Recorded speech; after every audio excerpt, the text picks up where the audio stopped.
Hey, salut, c'est Davo168, comment ça va bien? Moi ça va bien. Alors voilà, aujourd'hui je viens vous présenter un petit monstre. C'est le Barrett 50 M82 CQB de chez Snowwolf. Alors c'est vrai que comme ça il fait quand même assez monstrueux. Alors un petit peu moins sur ce coup-là, alors pourquoi? Parce que j'ai pas de lunettes sous la main. Donc là c'est sans lunettes. Après c'est vrai qu'avec une grosse lunette ça rend tout de suite mieux. Voilà. Donc on va commencer tout de suite par remercier ASDF qui me prête sa réplique. Donc merci ASDF.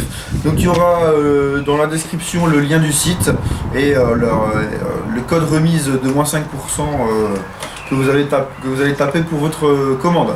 Voilà. Donc j'ai mis ma petite connerie, le chapeau qui va bien, t'as vu? Classe. En mode mexicano. Voilà. Donc au niveau de la boîte, la boîte c'est quelque chose de très simple, je ne vais pas spécialement vous la montrer parce que ça sert pas à grand chose. C'est une grande boîte couleur carton brun quoi, avec des petits carrés comme ça de polystyrène au-dessus et en dessous à chaque fois, donc ici, ici et ici. Donc voilà, c'est pas spécialement très intéressant, à mon avis c'est pas spécialement bien emballé, mais enfin bon ça reste du suffisant, mais bon, ils auraient pu mieux faire. Donc au niveau des caractéristiques de la bête, donc le poids fait 6 kg, la longueur fait 1,20 m, le canon interne est de 300 mm, donc très court, hein, comme vous pouvez le voir hein, à l'intérieur. C'est une gearbox V2, la puissance est d'approximativement plus ou moins, ça veut dire la même chose, 400 fps.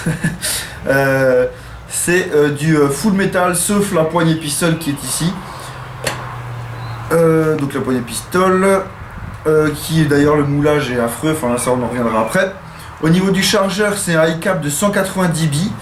Bon, c'est un peu bizarre sur un sniper, un high cap, mais enfin voilà. La batterie qui est fournie avec, c'est une 8,4 volts et 1500 mAh, une petite Tamiya, et la batterie est quand même très grosse, elle fait quand même comme ça. Bon, elle rentre largement dans son compartiment.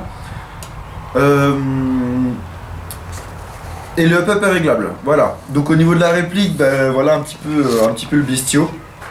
C'est vrai que ça fait tout de suite imposant. C'est vrai que le poids est quand même assez ouf puisque elle pèse quand même 6 kg, c'est quand même pas rien. 6 kg, faut quand même les trimballer.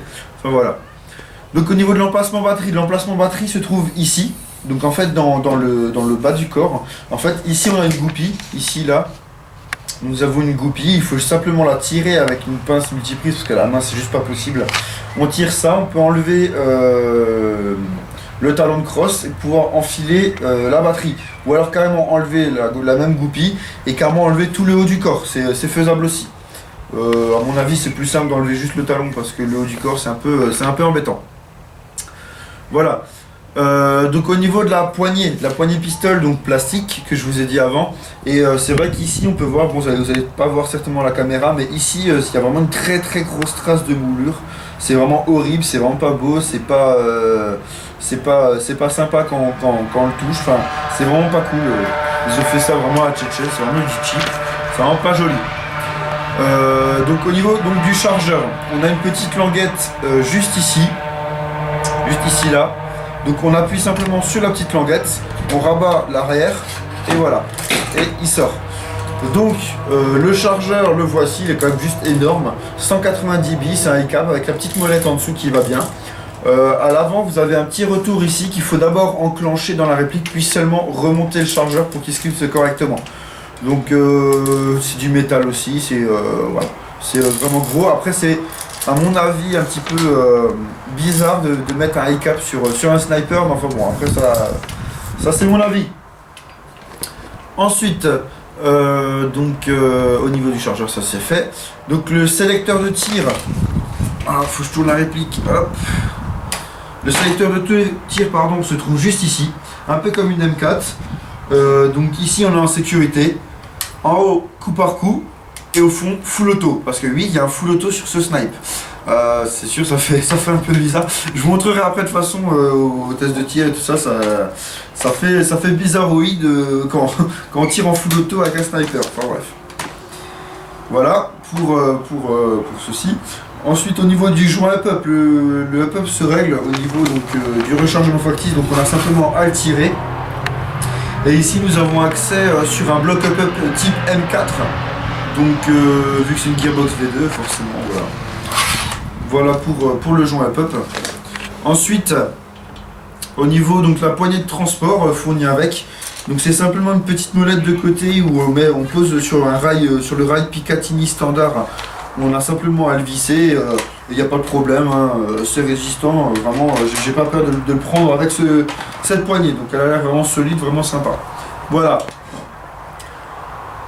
Au niveau donc du bipied, donc le bipied est un petit peu plus spécifique lui puisque peut se régler en hauteur et peut se décaler vers l'arrière ou vers l'avant. Donc on va déjà s'intéresser pour la longueur. Donc on a un petit bouton ici, on a simplement à appuyer dessus ou même pas appuyer dessus pour tirer, vous pouvez juste simplement tirer pour l'allonger et ensuite pour le remettre à l'intérieur on appuie sur le petit bouton ici, hop, et ça se rentre. Donc voilà, tout simple, hop. Et s'il veut bien, voilà, et hop. Voilà, donc ça c'est toujours sympathique de pouvoir régler le bipied, hein, c'est toujours sympa. Donc il peut se régler au niveau de l'inclinaison, donc là il est comme ceci. Il faut simplement tirer fort dessus, l'incliner autrement, le relâcher, et il remet dans son petit teuteux. Donc on peut mettre comme ceci à l'avant, il faut tirer, ou comme ceci à l'arrière, mais ça gêne et ça touche au niveau du truc pour le chargeur. Et je sais même pas si je vais arriver à le tirer. Allez. Bon, je vous reprends tout de suite, il faut juste que je remette le bipied. Donc voilà, le bipied est remis. Donc c'est vrai que c'est peut-être un petit peu la galère quand même, hein, à vraiment bien le positionner et tout, mais enfin bon. Une fois qu'on a la main, ça va. Pardon. Donc voici voilà le bipied. Donc au niveau donc, du rail Picatinny, il fait toute cette longueur, donc il y a plus que largement possibilité de mettre une lunette, la poignée et encore même quelque chose devant, hein, un petit peu ce qu'on veut finalement. Donc voilà. Il y a aussi des attaches-sangles, donc un attache-sangle ici et un attache-sangle ici, là derrière. Voilà, donc c'est des petits attache-sangles. Voilà. On va passer aussi sur l'interne un petit peu, hein, quand même. Donc comme j'ai dit avant, c'est une gearbox V2. Au niveau du moteur, le moteur est quand même donc dans la poignée, hein, le moteur est quand même pas mal. C'est un moteur qui va tenir le coup. C'est vrai que dans la gearbox, c'est comme d'habitude tout ce qui est cheap, bah, c'est huilé et graissé beaucoup trop. Même le joint up d'ailleurs est graissé, donc ça c'est vraiment dommage. Au niveau des barrel spacers, c'est carrément du cheap, c'est juste du vieux scotch autour du canon d'origine, c'est vraiment honteux, j'ai envie de dire. Après c'est vrai que la puissance de base elle est peut-être pas assez forte et tout ça, donc faudra certainement prévoir des modifications. D'ailleurs celui-ci a des modifications pardon, n'a pas les pièces de base, donc il a un canon de 6.01 Malbull et on a changé le ressort.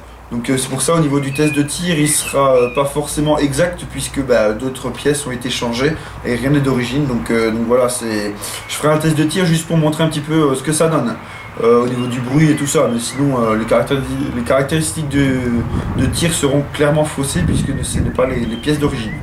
Voilà. Je voulais venir aussi à ce que la réplique en fait elle est très longue, très lourde, mais c'est en fait, je sais pas si vous allez pouvoir bien entendre, mais c'est que de la tôle. C'est de la tôle pliée, c'est vraiment que ça, c'est que du creux tout le long là, c'est que creux, hein, à part au niveau de la gearbox, mais tout le long c'est creux. Alors c'est vrai que bon, je m'attendais à quelque chose d'un peu plus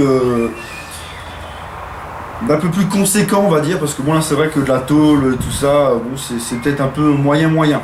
D'autant plus qu'il faut remarquer que la peinture se raye très facilement. Faut vraiment faire très attention par rapport à ça, parce que le moindre choc ou la moindre éraflure, ça marque tout de suite la peinture s'enlève, donc ça c'est vraiment un gros moins, ça c'est vraiment un gros problème sur cette réplique, hein. La peinture qui tient absolument pas. Voilà. Donc au niveau de la jouabilité, c'est ce que j'ai dit avant, hein, ça y a pas de problème. Donc voilà un petit peu, j'ai fait un petit peu le tour de la réplique. C'est vrai qu'elle est physiquement, elle est carrément monstrueuse. Elle impose son style. C'est vrai que c'est une réplique qu'on trouve que très rarement sur terrain. Donc ça, c'est vraiment aussi top. Après, le prix est à mon avis correct. Donc comme j'ai dit avant, hein, allez voir sur le site ASDF qui est dans la description. Vous le trouverez, hein, donc ça, il n'y a pas de problème. Mais c'est vrai qu'à mon avis, il faut prévoir de l'upgrade parce que comme ça, jouer de but en blanc d'origine, c'est presque pas jouable. Ou du moins juste pour tirer chez soi comme ça avec ses gosses, mais sinon sans déconner, comme ça basiquement c'est vraiment pas jouable. Il faut vraiment changer les pièces internes. Voilà, donc on va passer au test de tir qui je répète, sera pas approximatif, enfin, ne sera pas vraiment exact, mais c'est juste pour vous montrer un petit peu le bruit de la réplique. A tout de suite.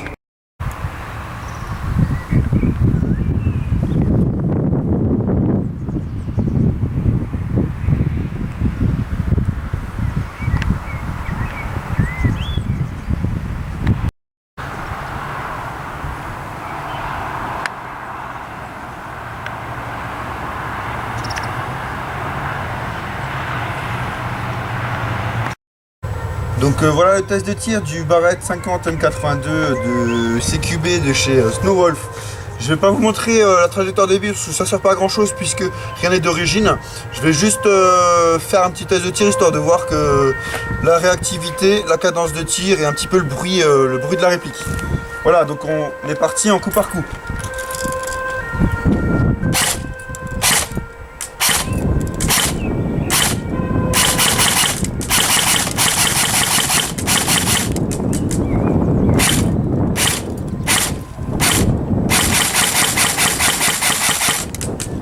Voilà pour le coup par coup, on va passer un petit peu en full, même si je sais qu'un snipe ça tombe pas en full.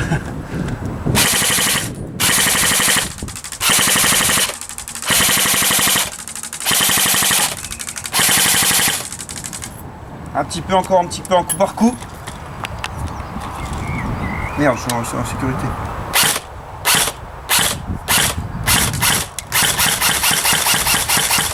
Voilà, un petit peu pour le test de tir.